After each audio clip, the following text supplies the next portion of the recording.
Hello നമസ്കാരം, പുതിയൊരു വീഡിയോയിലേക്ക് എല്ലാവർക്കും സ്വാഗതം. അപ്പോൾ ഇന്നത്തെ വീഡിയോയിൽ ഞാൻ നിങ്ങളുമായിട്ട് ഷെയർ ചെയ്യാൻ പോകുന്നത് എൻ്റെ ഫസ്റ്റ് പ്രഗ്നൻസി സെക്കൻഡ് പ്രഗ്നൻസിയും തമ്മിലുള്ള കുറച്ച് മാറ്റങ്ങളാണ് കേട്ടോ. അപ്പോൾ ഈ ഒരു വീഡിയോയിൽ നിങ്ങളുമായിട്ട് ഷെയർ ചെയ്യാൻ പോകുന്നത്. അപ്പോൾ ഈ വീഡിയോ ഇഷ്ടപ്പെട്ടാൽ ലൈക്ക് ചെയ്യുക, ഷെയർ ചെയ്യുക, നിങ്ങളുടെ അഭിപ്രായങ്ങളൊക്കെ കമൻറ്റായിട്ട് അറിയിക്കുക. പിന്നെ നമ്മുടെ ചാനൽ ആദ്യമായിട്ട് ആരെങ്കിലും കാണുകയാണെങ്കിൽ ഒന്ന് സബ്സ്ക്രൈബ് ചെയ്ത് സപ്പോർട്ട് ചെയ്യണേ. അപ്പോൾ എൻ്റെ ഫസ്റ്റ് പ്രഗ്നൻസിയിൽ എനിക്ക് നന്നായിട്ട് ഛർദി ഉണ്ടായിരുന്നു. ഒരു 4-5 മാസം വരേക്ക് എനിക്ക് ഭയങ്കരമായിട്ട് ഛർദിയും കാര്യങ്ങളൊക്കെ ഉണ്ടായിരുന്നു. സെക്കൻഡ് പ്രഗ്നൻസിയിലാണെങ്കിൽ എനിക്ക് ഛർദി കാര്യമായിട്ടുണ്ടായിരുന്നില്ല.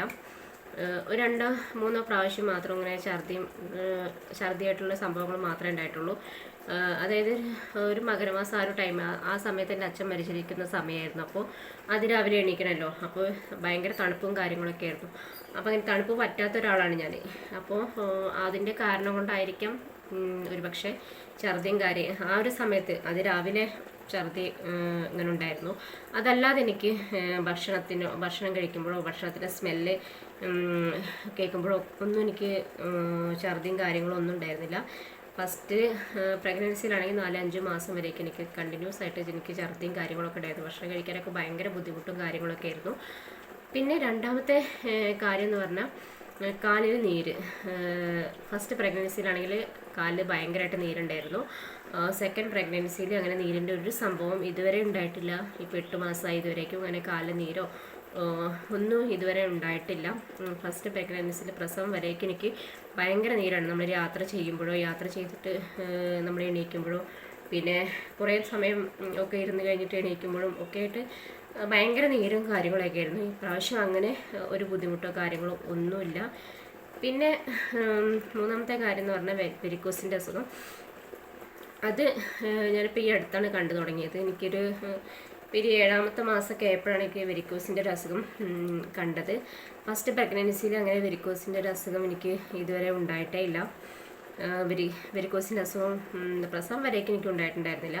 ഇപ്പോൾ സെക്കൻഡ് പ്രഗ്നൻസിയിലാണ്. ഇപ്പോൾ ഒരു 7-ാമത്തെ മാസം മുതൽ 6-7 മാസം മുതലൊക്കെയാണ് എനിക്ക് ഈ വെരിക്കോസിൻ്റെ ഒരു അസുഖം കണ്ടു തുടങ്ങിയത്. അത് വലതുകാലിന് മാത്രമേ ഉള്ളൂ.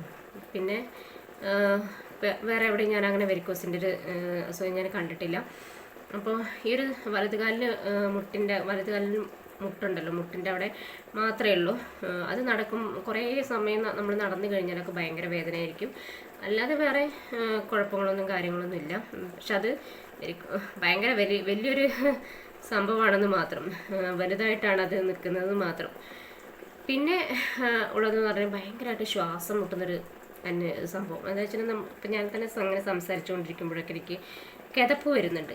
ആ ഒരു സംഭവം ഫസ്റ്റ് പ്രഗ്നൻസിയിൽ അങ്ങനെ ഒരു സംഭവമേ ഉണ്ടായിട്ടുണ്ടായിരുന്നില്ല. ഇപ്രാവശ്യം ഈ ഒരു എന്താ പറയുക, രണ്ടാമത്തെ ഈ ഒരു പ്രഗ്നൻസിയിൽ എനിക്ക് ഇങ്ങനെ ഇപ്പം ഞാൻ വീഡിയോ ഒക്കെ ചെയ്തുകൊണ്ടിരിക്കുന്ന സമയമാണെങ്കിൽ പോലും എനിക്ക് വോയിസ് കൊടുത്തുകൊണ്ടിരിക്കുന്ന സമയത്തൊക്കെ എനിക്ക് ഭയങ്കരമായിട്ട് കിതപ്പ് വരുന്നുണ്ട്. പക്ഷേ എനിക്ക് എൻ്റെ ഫസ്റ്റ് പ്രഗ്നൻസിയിൽ അങ്ങനെ ഒരു സംഭവം കിതപ്പും കാര്യങ്ങളും ഒന്നും ഉണ്ടായിരുന്നില്ല. ഇപ്പം നടക്കുമ്പോഴും ഒക്കെ ആണെങ്കിൽ എനിക്ക് ഫസ്റ്റ് പ്രഗ്നൻസിയിൽ കിതപ്പോ കാര്യങ്ങളോ ഒന്നും ഉണ്ടായിരുന്നില്ല. പക്ഷേ സെക്കൻഡ് പ്രഗ്നൻസിയിൽ എനിക്ക് നടക്കുമ്പോഴൊക്കെ കുറേ സമയം ഇങ്ങനെ നടന്നു കഴിഞ്ഞാലൊക്കെ എനിക്ക് കിതപ്പും കാര്യങ്ങളൊക്കെ വരുന്നുണ്ട്. അപ്പോൾ ഇത്തരം കുറച്ച് മാറ്റങ്ങൾ മാത്രമേ ഉള്ളൂ കേട്ടോ എൻ്റെ ഈ ഒരു പ്രഗ്നൻസി ആയിട്ട് ബന്ധപ്പെട്ടിട്ടുണ്ട് ഉള്ളത്. അപ്പോൾ ഇപ്പോൾ ഉണ്ടല്ലേ, ഞാൻ നിങ്ങളോട് സംസാരിക്കുമ്പോഴും എനിക്ക് കിതപ്പ് വരുന്നുണ്ട്. അപ്പോൾ ഇത്രയേ ഉള്ളൂ ഈ ഒരു വീഡിയോ. ഈ വീഡിയോ ഇഷ്ടപ്പെട്ടാൽ ലൈക്ക് ചെയ്യുക, ഷെയർ ചെയ്യുക, നിങ്ങളുടെ അഭിപ്രായങ്ങൾ കമൻറ്റായിട്ട് അറിയിക്കുക എന്ന് ഞാൻ ഒരിക്കൽ കൂടി പറയുകയാണ്. ഞാൻ ആദ്യം ഒന്ന് പറഞ്ഞു വെച്ചതാണ്. അപ്പോൾ നമ്മുടെ ചാനൽ ചെറിയൊരു ചാനലാണ്, അതിനൊന്ന് സപ്പോർട്ട് ചെയ്ത് മുന്നോട്ട് കൊണ്ടുപോകാൻ കഴിയുന്ന രീതിയിൽ ഒന്ന് സപ്പോർട്ട് ചെയ്യുക. അപ്പോൾ ഇത്രയേ ഉള്ളൂ കേട്ടോ ഈ ഒരു വീഡിയോ. അപ്പോൾ എല്ലാവർക്കും ഇനി അടുത്തൊരു വീഡിയോ വരുന്നവരേക്കും എല്ലാവർക്കും നന്ദി, നമസ്കാരം.